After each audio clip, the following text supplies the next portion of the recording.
What are letters of intent or LOIs when it comes to real estate investing? In this video, I'm going to walk you through what an LOI is, how an LOI is different from an actual offer, and how you can craft and draft your own LOI. So make sure you hit the subscribe button right now so you don't miss more videos about building wealth through multifamily real estate. And if you don't know me, I'm Seth Ferguson, a 13-year real estate veteran, host of a real estate TV show, host of a real estate investing podcast, and I'm also the author of the real estate book, Sell for More. So let's get right into it and talk about LOIs, letters of intent.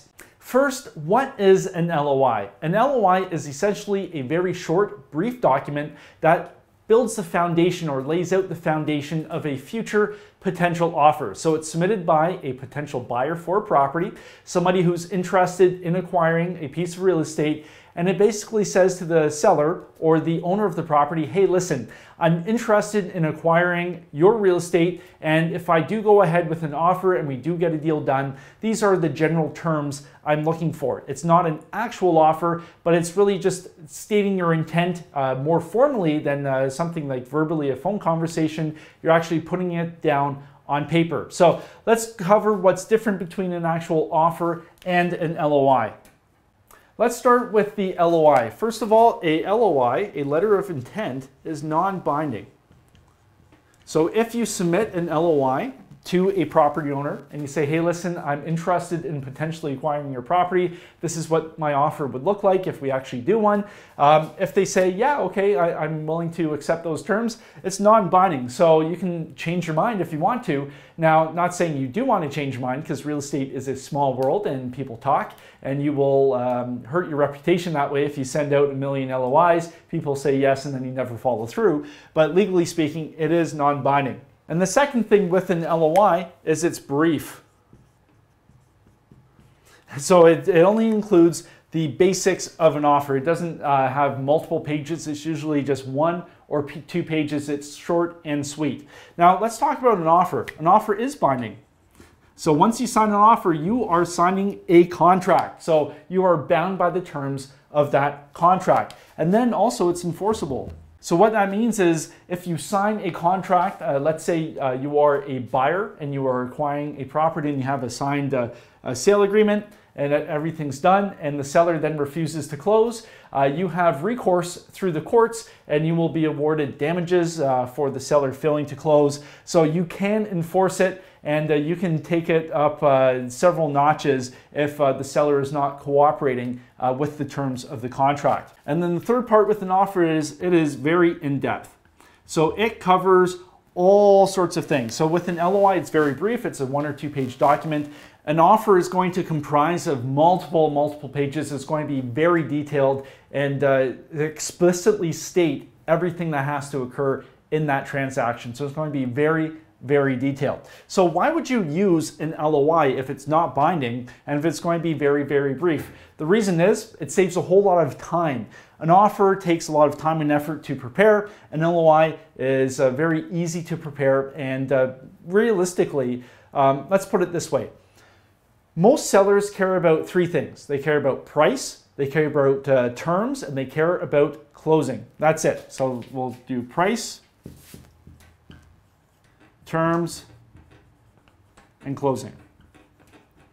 And terms are going to be things like deposit structure, due diligence, DD, all those sorts of things. That's all that sellers really care about, and that's all that buyers really care about. The other things that comprise or are in an offer, like little things like title search date, requisition dates, all that stuff, that can be figured out after the fact once you get the meat and potatoes of the offer done, which is price, terms, and closing. Those are the 3 main things that people really care about. So by doing an LOI and submitting it to a potential seller or an owner who owns a piece of real estate that you want to get, you're going to give them the price, terms, and closing, and those are the big ticket items that they care about. You can figure out all these other things after the fact. So how do we craft an LOI? What does an LOI actually look like? Well, let's write out an LOI right here. So we'll have our piece of paper.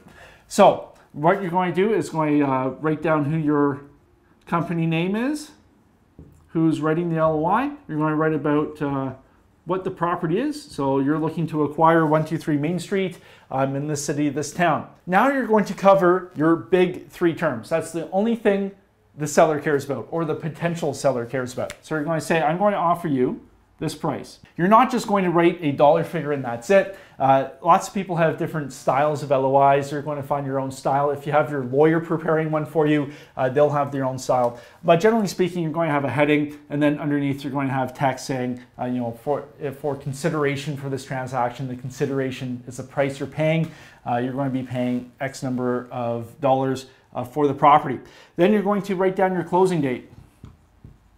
So you're going to say, I'm willing to close on this property within 30 days, within 45 days. I'm going to close on this property in 60 days. Obviously, you're not going to have a specific date yet because you don't have an offer prepared and you don't know how long this is going to take once you submit your LOI and then you have the offer drafted. So usually it's done in terms of days. So I'm willing to close within 30 days of an offer being accepted, that sort of thing. And then we have terms. So terms are going to comprise of a couple different things. You're going to have your deposit. So right now the market's pretty hot. So you may say, I'm going to offer a deposit of $300,000. That's hard money, non-refundable. I'm going to give this to you within 7 days of acceptance of this offer, or within 5 days, or within 2 days of acceptance. Maybe you'll have half deposit hard, half refundable in case something happens. It really depends on what you're offering with the property and the type of market you are in. And then you'll have your due diligence clauses. So maybe you'll have 45 days for financing, 30 days for due diligence inspections, maybe it's 5 days, depending again on your market. So these are just the meat and potato things, the things that the seller really cares about. You're going to leave all the minutia and the legalese for the actual offer. Now here's the important thing at the bottom of your LOI. You're going to have an acceptance date right at the bottom. And what this is saying is it's going to say, Mr. or Mrs. Seller, my letter of intent, so my intent to purchase your property and draft an offer based on these terms, my LOI is good, so it's able to be accepted on or before X date. So you may choose a date 3 days from now. You may choose a date within a week from now. It all depends on the market situation and the seller situation, but you want to make sure that you have a date on there saying, hey, after this date and time, I'm no longer interested. The terms included in my LOI will no longer be on the table. Why is this important? Well, because it's always the fear of loss. So if you don't have a date, the seller in their mind, they're going to say, hey, I could take 3 months and then this person's still going to be interested. You have to explicitly state that, after such and such a date, and that's going to be up to you, your LOI will no longer be on the table. And then you'll have a place for signatures. You're going to sign it, blah, blah, blah, there's your signature, and then you're going to leave a spot for the seller to sign. So you're going to be asking yourself, why would I have the seller sign my LOI if it's non-binding? That's a really good question, because an LOI means nothing. It's just saying, this document is just saying that in the future, you and the seller will be preparing an actual offer and this will be binding.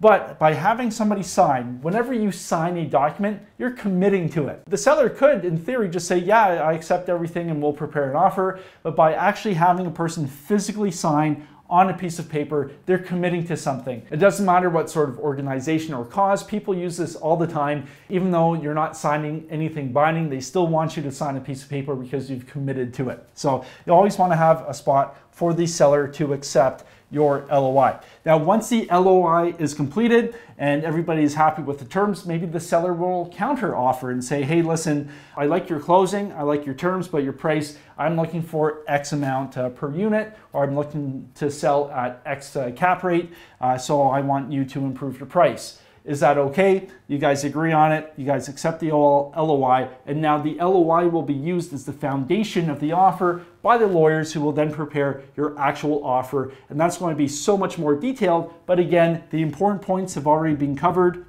and you're going to make the lawyer's life so much easier. So that is the LOI in a nutshell. It's going to cover the meat and potatoes, price, terms, closing. That's all most people care about. The little details can be sorted out by the lawyers after the fact once you actually get the foundation of the deal done. And if you're interested in learning more about investing in multifamily real estate, join my free Facebook group. The link is right down below. And if you are an accredited investor and you're looking to passively invest in real estate, come talk to me and learn about the deals I'm currently looking at. Head on over to callseth.com and set up your free 20-minute phone call with me. And if you like this video, if you found this useful, hit the like button, leave a comment, let me know what you think, and until next time, happy investing.